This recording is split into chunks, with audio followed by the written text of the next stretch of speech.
말씀은 고린도전서 10장 14절에서 24절까지의 말씀입니다. 신약성경 275면 고린도전서 10장 14절에서 24절까지의 말씀입니다. 제가 봉독에 올리겠습니다. 그런즉 내 사랑하는 자들아, 우상 숭배하는 일을 피하라. 나는 지혜 있는 자들에게 말함과 같이 하노니 너희는 내가 이르는 말을 스스로 판단하라. 우리가 축복하는 바 축복의 자는 그리스도의 피에 참여함이 아니며 우리가 떼는 떡은 그리스도의 몸에 참여함이 아니냐.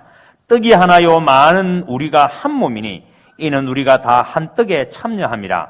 육신을 따라 난 이스라엘을 보라. 제물을 먹는 자들이 제단에 참여하는 자들이 아니냐. 그런즉 내가 무엇을 말하느냐. 우상의 제물은 무엇이며 우상은 무엇이냐.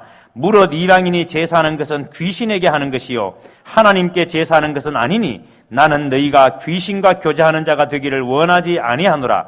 너희가 주의 잔과 귀신의 잔을 겸하여 마시지 못하고 주의 식탁과 귀신의 식탁에 겸하여 참여하지 못하리라. 그러면 우리가 주를 노여하게 하겠느냐. 우리가 주보다 강한 자냐. 모든 것이 가하나 모든 것이 유익한 것이 아니요 모든 것이 가하나 모든 것이 덕을 세우는 것은 아니니 누구든지 자기의 유익을 구하지 말고 남의 유익을 구하라. 아멘. 말씀에 큰 은혜 되시기를 바랍니다. 이 시간 우리 할렐루야 성가대가 주의 성찬에 나와라는 제목으로 하나님께 찬양드리겠습니다.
주일에 제가 말씀을 함께 나누고 그리고 성찬식을 계속 이어서 진행하도록 하겠습니다. 짧게 전하는 말씀인 만큼 여러분 집중해서 말씀을 들으시고 하나님 음성 들었으면 좋겠습니다. 어제 라오스에 갔다가 어제 새벽에 귀국을 했습니다. 새벽 인천공항에 할주로에 비행기 바퀴가 닿는 시간을 제가 시계를 보니까 새벽 4시 40분이었습니다. 그리고 입국 수속을 밟고 다 하고 대구에 내려오니까 비행기를 타고 내려왔습니다. 9시경에 대구에 도착을 했는데 집에 가서 씻고 다시 교회로 11시경 돼서 교회로 나왔습니다.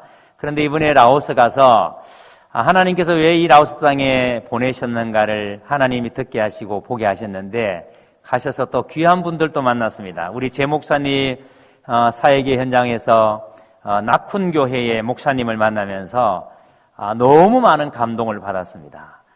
그 낙훈교회 목사님의 사모님이 대통령 비서실장의 딸이었어요.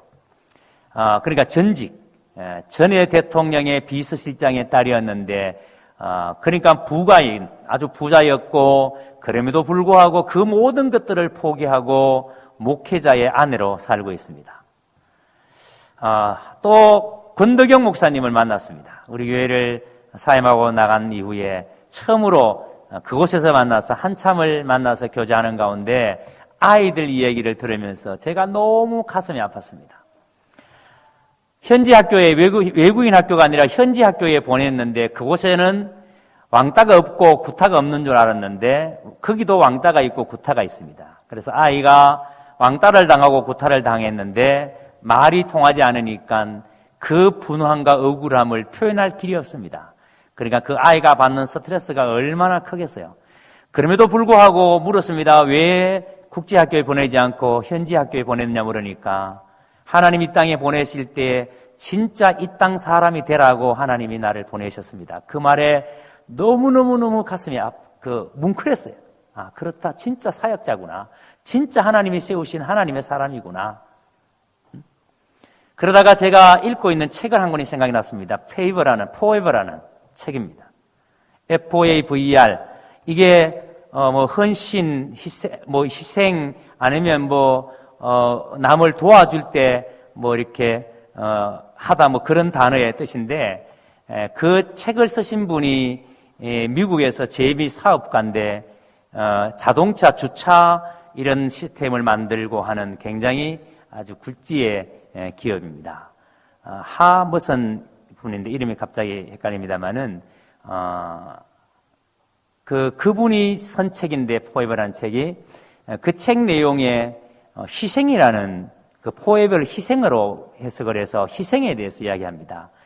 그래서 우리가 살아가면서 많은 부분을 우리가 이렇게 친절을 베풀고 호의를 베풀고 하지만 그 친절과 호의 속에 희생이 없다면 그것은 그냥 일반적인 거다. 누구나 할 수 있는 거다.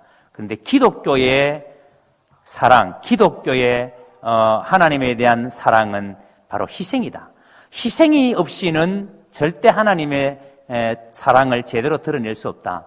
그런데 지금 우리가 파송한 제이준 목사님이나 우리 권덕영 목사님이나 이런 분들이 그 땅에서 얼마나 많은 희생들, 자기를 포기하고 자기에게 주어진 모든 안락함들을 다 포기하고 그 땅을 위해서 자신들을 살아가는 삶을 보면서 정말 참 존경이 갔을 뿐더러 많은 도전을 받고 돌아왔습니다. 오늘 성례주일입니다. 우리는 떡과 잔의 예식에 함께 참여하게 될 것이고 그래서 오늘 우리가 이 말씀을 통해서 성찬에 참여하는 우리의 마음이 어떻게 해야 되는가에 대해서 우리가 간략하게만 좀 살펴보도록 하겠습니다. 14절의 10절을 먼저 한번 보시기 바랍니다. 한마디로 말하면 우리가 서로 연결되었다는 거예요. 우리가 성찬에 참여하는 것은 그리스도와 한 몸으로서 통일성을 나타낸다는 거예요. 그러니까 예수 그리스도와 우리가 이 성찬에 참여함으로 하나가 된다. 그래서 우리 모든 그리스도는 한 떡에 참여한다라고 말씀을 합니다. 우리가 예수 그리스도의 몸을 의미하는 떡을 먹고 피를 의미하는 이 포도주를 마실 때에 우리 모든 그리스도인은 한 분인 예수 그리스도의 그 몸과 피를 먹고 마신다라고 말씀을 합니다. 여러분, 바울은 지금 이 얘기를 할 때에 떡과 잔의 예식을 이야기할 때 천주교에서 말하는 화채설, 우리가 떡을 받을 때에 그 떡이 진짜 예수님의 몸으로 변하고 잔을 받을 때에 그 포도주가 진짜 예수님의 피로 변한다. 이 화채설을 이야기하는 게 아닙니다. 이것은 예수님과의 교제를 말하는 겁니다. 이것은 하나님에 대해서 말하는 겁니다. 그래서 떡과 잔의 예식에 참여하는 모든 성도들은 하나이다. 왜? 우리가 예수님의 몸과 예수님의 피를 대하는 것이 그건 예수님과 하나됨이기 때문에, 그래서 우리 모두가 하나됨에 대해서 이야기하는 것이다 라고 지금 바울이 이야기하는 겁니다. 자, 그런데 우리가 이 떡과 잔의 예식을 통해서 예수님과 함께 교제를 가지듯이 이교도들도, 그러니까 여러분 우상을 숭배하는 이 이교도들도 우상 숭배의 향연을 통해서 귀신과 교제를 한다는 겁니다. 자, 그런데 성도들이 주의 만찬에 오늘 참여하고 내일은 귀신의 식착에 참여한다? 어떻게 이것이 가능하냐는 거예요.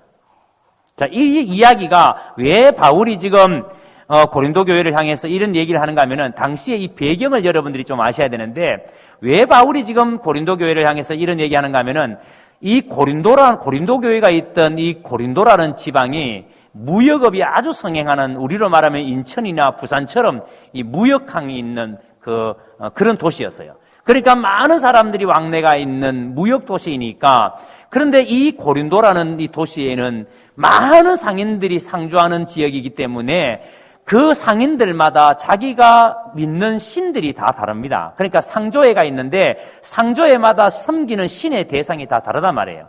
요즘 말로 하면은 뭐 신발을 파는 사람들은 신발 파는 사람들끼리 뭐 이렇게 뭐 계모임을 한다든지 아니면 무슨 조직을 만들어서 상조회를 만들어서 하는 것처럼 이 당시에도 각각 장사하는 사람들이 자기가 하고 있는, 영업하고 있는 그런 업종에 따라서 상조회를, 길드를 만들어서, 그리고 그 길드마다 섬기는 신들이 다 달랐습니다. 그런데 그 신을 섬기기 위해서는 제물들을 필요한데, 그래서 짐승들을 잡을 때에 이 짐승들을 얼마나 많이 잡는지, 상조회가 많으니까 짐승들을 얼마나 많이 잡는지 잡아서 제물로 그 우상에게 바치는 거예요. 그런데 문제는 많은 짐승들이 제물로 바쳐지고 난 다음에 그 짐승들을, 잡은 짐승들을, 제물들을 처리할 길이 없습니다. 사람들이 아무리 그 제물들을 먹는다 하더라도 너무 많은 제물들이 바쳐지기 때문에 사람들이 다 먹을 수가 없어요. 그래서 이 우상에게 드려진 제물들 중에 일부를 시장에 고기를 가지고 나오는 거예요. 그리고는 제물로 서여지지 않는 고기와 제물로 서여진 고기를 함께 뒤섞어서 그냥 시장에다가 내다 팔아버리는 거예요. 문제는 고린도교회 교인들도 시장에 나가서 고기를 사서 먹어야 되는데, 그런데 여러분 그 고기 중에 우상에 드려진 고기도 있고 우상에 드려지지 않는 고기도 있는데, 눈으로 봐서는 어떤 것이 우상에 드려지는 것인지 우상에 안 드려지는 게 모른다는 거예요.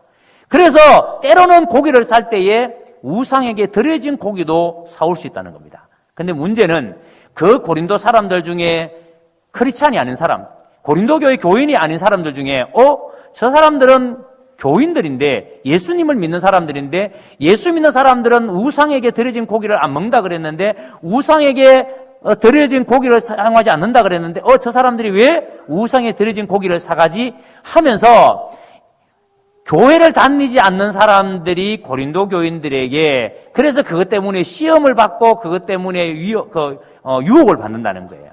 그래서 바울이 우상에 드려진 제물 자체가 문제가 있는 것이 아니라 우상 자체가 흑우이고 우상 자체가 아무런 그거는 신적 권위가 없는 것이기 때문에 그 우상에게 제물을 드렸다고 해서 그 제물 자체가 우상이고 제물 자체가 문제가 있는 건 아니지만, 그런데 만약에 내가 그 우상에게 드려진 고기를 사 먹음으로 다른 사람이 시험에 빠진다면, 당신은 왜 그 우상에 드려진 고기를 먹느냐고, 그래서 상처를 받고 시험에 든다면, 그렇다면 나는 고기를 평생 동안 먹지 않겠다.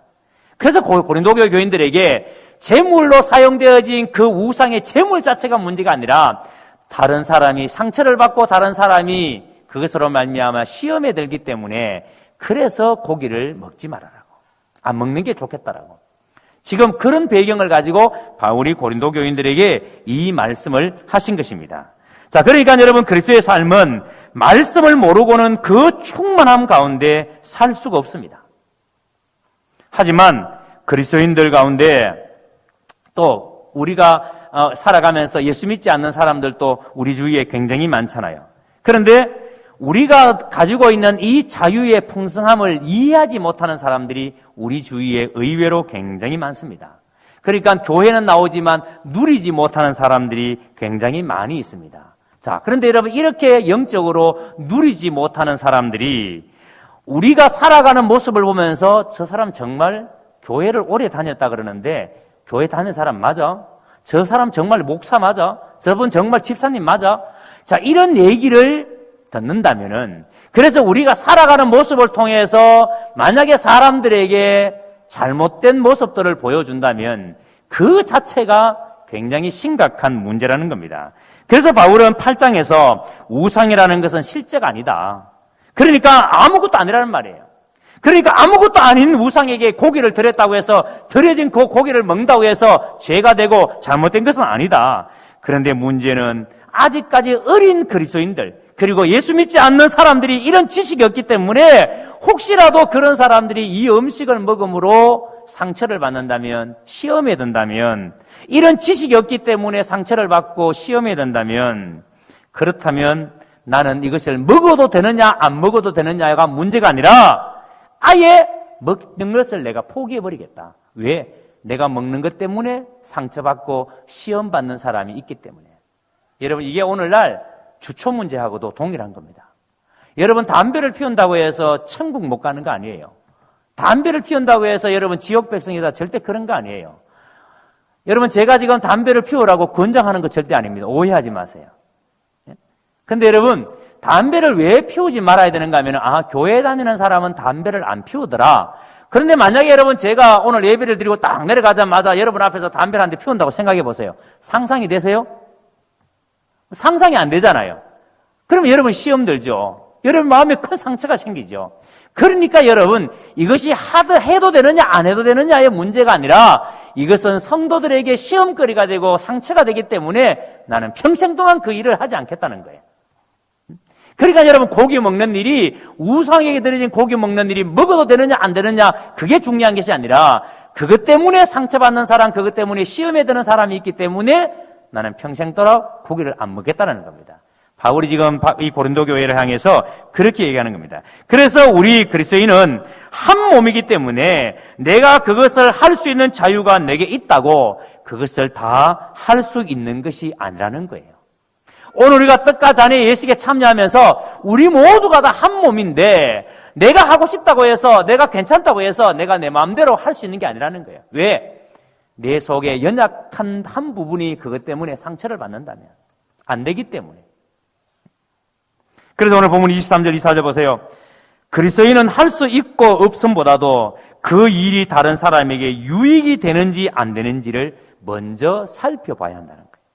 내가 하는 이 일이 이 사람의 다른 사람들에게 유익이 되는가? 내가 하는 이 일이 다른 사람에게 유익이 되는가 안 되는가가 먼저 우리가 살펴봐야 한다는 겁니다. 그러므로 여러분, 우리는 은혜를 참 좋아합니다. 이 그레이스, 은혜라는 것을 우리가 너무 좋아합니다. 그런데 언제 가장 은혜가 되느냐 하면 여러분, 이 말씀을 정말 새겨 들어주셔야 됩니다. 우리가 대체적으로 이렇게 생각합니다. 다른 사람이 어려울 때, 다른 사람이 사업에 실패하고, 다른 사람이 직장 취업이 잘 안 되고, 그런데 우리 아이들은 취업도 잘 되고 성적도 잘 나오고 우리 남편은 월급도 잘 받아오고, 남들이 어려움을 당할 때 우리는 아무런 어려움이 없다라고 생각되어질 때 이게 큰 은혜가 돼요. 왜? 하나님이 우리를 참 특별히 사랑하신다, 이런 생각 때문에. 그래서 남들이 잘 안 되고 내가 잘 될 때에 은혜가 됩니다. 나는 잘 되고 남들이 형통하지 못할 때 우리의 마음이 즐거워집니다. 나는 성공하고 다른 사람이 실패할 때 나만 하나님의 은혜를 받는 것처럼 느껴질 때 우리는 굉장한 하나님의 은혜라고 그렇게 생각을 합니다. 그런데 여러분, 이 생각이 잘못되었다는 거예요. 여러분, 이런 생각이 성경적인 생각이 아니라는 거예요. 그래서 여러분, 우리가 은혜 받은 내용들을 가만히 들어보면 이 불황 중에 전부 다 사업이 안 되는데 우리만 잘 된다. 다른 아이들은 전부 다 시험 잘 못 쳤는데 내만 잘 쳤다. 다른 사람 다 아픈데 나는 안 아프다. 그럴 때 우리는 참 은혜라고 생각을 합니다. 여러분, 바리새인들이 어떻게 기도했는지 아십니까? 누가복음 18장 11절에 그들은 따로 서서 기도하면서 세리와 같지 않음을 하나님께 감사합니다. 이렇게 기도합니다. 세리와 같지 않다라는 것 때문에 감사하다고 기도합니다. 그런데 여러분, 이 바리새인의 기도 안에 은혜가 있습니까? 여기는 은혜가 있는 게 아니에요. 남을 정죄하고 자기를 정당화하는 논리만 그 속에 있는 겁니다. 과연 여러분, 우리의 삶을 한번 보세요. 오늘 우리가 이 성찬에 참여하면서 과연 우리가 바리새인들을 욕할 만한 자격이 있는 사람인가? 과연 내가 바리새인들에게 손가락질을 할 만한 자격이 있는 사람인가? 그래서 내가 하나님을 사랑하라, 똑같이 내 이웃을 내 몸과 같이 사랑하라, 너무 쉬운 말이죠. 이 명제가 얼마나 명확합니까? 예수 믿는 것은 지극히 단순하지 않습니까? 하나님을 사랑하는 것처럼 내 이웃을 내 몸과 같이 사랑하라. 내 몸과 같이 사랑하는 것 말로서는 누구나 못해요. 그런데 앞에서 제가 말씀드린 것처럼 여러분, 이 사랑의 전제가 뭐냐면 자기 희생입니다. 그래서 기독교의 가장 중요한 핵심 가치가 뭐냐면 희생이에요. 예수님께서 자기를 비워 종의 형체를 가져 죽기까지 복종하심이라. 자기 희생이죠. 그래서 여러분, 우리가 자기 희생이 없이는 진짜 기독교의 진짜 가치를 증명해낼 길이 없습니다. 여러분, 나만 잘 되고 다른 사람이 안 되는 거 절대 기독교의 가치가 아니에요. 그래서 여러분, 은혜를 진정으로 아는 사람은 다른 사람을 긍휼히 여기는 것이지 다른 사람을 절대 정죄하지 않습니다. 다른 사람에 대해서 긍휼히 여기는 마음, 불쌍히 여기는 마음이 있지 절대 정죄하는 마음을 갖지 않습니다. 그래서 여러분 32절 33절 보세요. 먹는 음식을 가지고 사람을 정죄하고 다른 사람에게 태클을 거는 인생을 살지 말라는 거예요. 내 자신의 유익보다는 많은 이들의 유익을 구하여서 그들로 구원에 이르도록 하라는 겁니다. 그게 여러분 기독교의 가치예요. 오늘 떡과 잔의 예식에 참여하면서 혹시 나는 오늘 이 본문에서 주시는 말씀처럼 우리가 예수님 안에서 다 하나가 되었는데 주님의 살과 주님의 피를 대하는 자가 다 주님으로 말미암아 주님 안에서 한 몸이 되었는데, 그런데 혹시 나는 다른 사람의 허물에 대해서 정죄하거나 다른 사람에 대해서 판단하거나 그래서 다른 사람에게 아픔을 안겨주는 것은 없는지, 진짜 나는 다른 사람에 대해서 긍휼히 여기는 마음, 불쌍히 여기는 마음이 있는지 여러분 오늘 이 떡과 잔의 예식에 참여하면서 깊이 생각하시기 바랍니다. 깊이 묵상하시기 바랍니다. 그래서 우리가 진짜 오늘 이 떡과 잔의 예식에 참여하면서 우리 경운의 모든 성도들은 우리가 하나이라는 사실, 우리가 한 몸이라는 사실 잊지 않고, 그래서 여러분 우리가 살아가면서 내 몸, 예를 들어서 못질을 하다가 오른손에 들고 있는 망치가 내 왼손에 쥐고 있는 못을 치려고 그랬는데 실수로 내 손가락을 칠 때가 있지 않습니까? 그렇다고 해서 여러분 내 오른손을 톱을 가지고 와서 내 오른손을 잘라내버리는 사람은 세상에 아무도 없습니다. 왜요? 때린 것도 내 손이고 맞은 것도 내 손이니까. 그냥 여러분 얼른 왼손이 이 오른손이 탁 때리니까 맞은 왼손이 어떻게 해요? 얼른 이걸 가지고 입으로 갑니다. 뭘 뜨거운 걸 쥐다가 뜨거우면 얼른 이 손이 귀로 갑니다. 온 몸이 반응을 하죠. 온 몸이. 왜요? 하나이니까. 한 몸이니까. 그래서 여러분 내 오른손 때렸다고 오른손이 이게 철없다고 오른손이 이게 어리석다고 비난하거나 정죄하지 않습니다. 그게 한 몸이에요. 오늘 떡과 잔의 예식에 참여하는 우리 성도들은 한 몸이라는 사실을 꼭 기억하셔서 혹시 나는 바리새인처럼 다른 사람에 대한 판단이나 정죄함이 있다면 진심으로 하나님 앞에 회개하고 오늘 우리가 하나라는 사실을 깊이 인식하고 이 떡과 잔의 예식에 참여하시기를 주의 이름으로 축원합니다.